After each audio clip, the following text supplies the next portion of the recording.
Hai adik-adik, kembali lagi dengan Kak Rina di Online Class 101.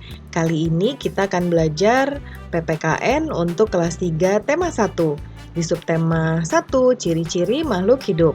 Di pembelajaran 5, kita akan belajar aturan sebelum makan. Ini ada di halaman 39 sampai dengan 41. Adik-adik, untuk melihat video lainnya, adik-adik bisa lihat di kolom deskripsi. Di sini Kak Rina sudah cantumkan playlist yang berisi video-video untuk masing-masing tema. Contohnya ini ada kelas 1 untuk tema 5, tema 6, dan tema 7, dan seterusnya. Lalu kelas 2, tema 5, adik-adik tinggal klik saja di sini. Contohnya Kak Rina lihat di kelas 2, tema 8 ya. Ketika kita klik, nanti akan muncul video-video untuk kelas 2, tema 8. Nah, ini akan berurutan mulai dari halaman 1 sampai 5, halaman 5, dan seterusnya. Ya, jadi adik-adik kalau ingin mencari video lain, nanti carinya di sini ya. Dan jangan lupa di-subscribe ya adik-adik ya, klik loncengnya juga. Terima kasih.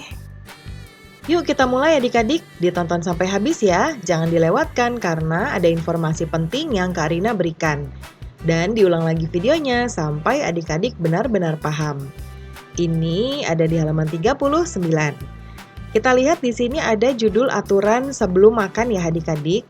Kemudian di sini juga ada gambar. Yang pertama ini adalah gambar tudung nasi di meja. Lalu ini ada Siti sedang mencuci tangan dan kemudian makan di meja ya dengan tertib dan berdoa. Nah, gambarnya seperti itu. Kemudian di sini kita lihat ada bacaan dengan judul aturan sebelum makan. Kita baca dulu ya. Salah satu ciri makhluk hidup adalah tumbuh. Untuk bertumbuh, makhluk hidup perlu makanan dan air. Makanan yang baik untuk pertumbuhan adalah makanan yang bersih dan sehat. Nah, ingat ya adik-adik ya, makanan yang bersih dan sehat. Ya. Nah, kalau adik-adik ingat pembelajaran sebelumnya di bahasa Indonesia, ada Edo yang sakit setelah makan tanpa cuci tangan. Nah, jadi supaya kita bisa bertumbuh dengan baik, berarti kita harus makan makanan yang bersih dan sehat ya. Nah, kebersihan makanan juga akan mempengaruhi pertumbuhan. Jika makanan yang kita makan tidak bersih, kesehatan dan pertumbuhan kita akan terpengaruh. Seperti tadi yang Kak Rina ceritakan di pembelajaran sebelumnya, karena tidak cuci tangan sebelum makan, maka Edo sakit. Jadi kesehatannya terganggu adik-adik ya. Nah, kemudian salah satu cara menjaga makanan agar tetap bersih adalah dengan menutup makanan, seperti di gambar yang tadi. Ya, ini namanya tudung saji ya adik-adik ya. Nanti boleh tanya ibu atau adik-adik mungkin ada yang punya seperti ini di rumah. Ada yang bentuknya dari plastik atau dari kain. Kemudian hal ini perlu dilakukan agar makanan tidak dihinggapi lalat atau hewan lainnya. Ya, kenapa sih adik-adik? Coba adik-adik pikirkan ya. Kita sama-sama membayangkan. Lalat itu kan terbang ya. Dan dia suka berada di tempat-tempat yang sembarangan gitu adik-adik. Di mana aja dia akan hinggap. Contohnya, nggak usah jauh-jauh deh lalernya yang dari tempat sampah ke rumah adik-adik. Nah, di rumah kita pasti akan ada tempat sampah. Mau itu di luar ataupun di dalam. Contohnya misalnya di dapur. Ibu habis masak, kemudian misalnya daun-daun atau bahan-bahan untuk masakan yang belum terpakai atau yang tidak terpakai dibuang ada di tempat sampah. Lalu lalatnya hinggap di situ. Kemudian lalatnya terbang-terbang di dalam rumah lalu hinggap di makanan adik-adik. Coba bayangkan, berarti kotoran yang tadi ada di tempat sampah berpindah ke makanan kita. Nah, bukan itu aja, makanan dapat menjadi tempat lalat bertelur. Ngeri ya adik-adik ya. Dia bisa bertelur di situ karena kan kita nggak lihat nih, kita nggak memperhatikan terus makanan yang ada di meja. Ya, bisa jadi ketika kita sedang main, sedang belajar ya, atau sedang melakukan hal lain, tiba-tiba si lalarnya hinggap di situ di makanan adik-adik. Lalu dia bertelur. Nah, itu akan menyebabkan makanan menjadi kotor ya. Banyak kumannya. Kemudian selain menjaga kebersihan, kita juga harus berdoa sebelum makan seperti yang dilakukan Siti di gambar ini. ya. Ini dia makan sebelum makan dia baca doa dulu. Sesuai dengan agama masing-masing tentunya ya. Kemudian berikutnya berdoa untuk berterima kasih atas karunia yang diberikannya. Kita masih bisa makan, alhamdulillah, bersyukur. Jadi kita berterima kasih kepada Allah atas makanan yang sudah ada di hadapan kita. Kemudian makanlah sesuai kebutuhan.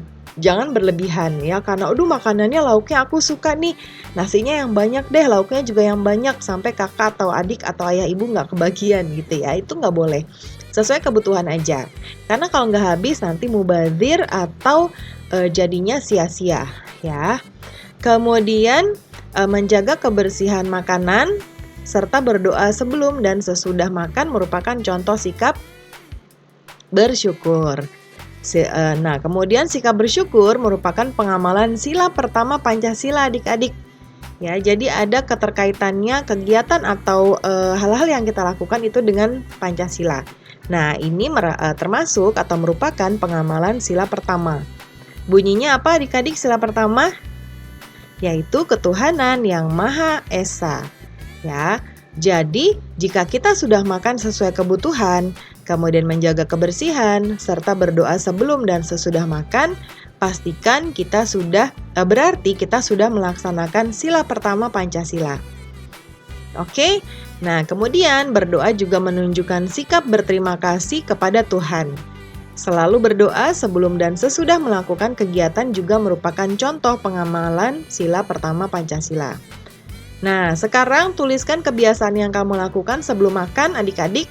Ini kebiasaan kamu sendiri ya. Ini Karina akan contohkan di sebelah kanan.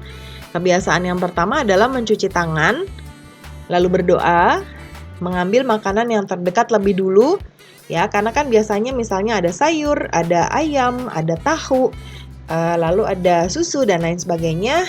Ambil yang terdekat dulu, ya, jangan yang jauh dulu. Yang jauh jadinya semua makanan terlewati, lalu yang mau ngambil di dekat makanan yang kita ambil jauh itu jadinya harus menunggu kita. Jadi yang terdekat aja dulu, ya. Kemudian berikutnya mengambil makanan secukupnya, ya. Jangan berlebihan, jangan lauknya banyak, nasinya sedikit. Ya, atau kebalikannya, nasinya banyak sampai munjung-munjung ya adik-adik ya, sampai kayak gunung, lauknya juga banyak. Nah, bisa jadi nanti nggak habis, jadi secukupnya aja dulu. Kalau kira-kira nanti masih lapar atau belum cukup, ambil lagi sedikit lagi ya. Nah, kemudian sekarang berikutnya menghabiskan makanan kita. Pastikan tidak ada sisanya ya.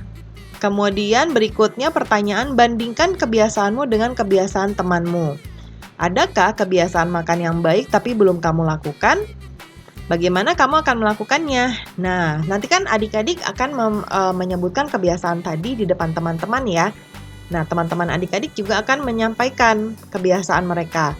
Coba adik-adik bandingkan dengan punya adik-adik kebiasaannya. Ada nggak yang belum kamu lakukan atau yang belum adik-adik lakukan? Ya. Nah, di sini contohnya, misalnya tadi kan ada mengambil makanan yang terdekat. Misalnya adik-adik, ternyata ada yang belum aku lakukan nih, yaitu mengambil makanan yang terdekat. Aku kalau ngambil mulai dari yang aku suka dulu. Mau itu jauh, mau itu dekat, pokoknya yang aku suka. Ya, nah ini mungkin bisa adik-adik lakukan. Ya. Nah, caranya biasanya aku akan mengambil makanan yang aku suka. Namun aku akan mulai membiasakan diri untuk mengambil makanan yang terdekat terlebih dahulu. Ya. Nah, lalu sekarang pembelajarannya sudah selesai ya adik-adik ya. Jangan lupa kebiasaan-kebiasaan ini harus adik-adik terapkan di rumah. Terima kasih sudah menonton sampai akhir. Mohon dimaafkan apabila ada kesalahan dalam perkataan maupun dalam materi yang diberikan.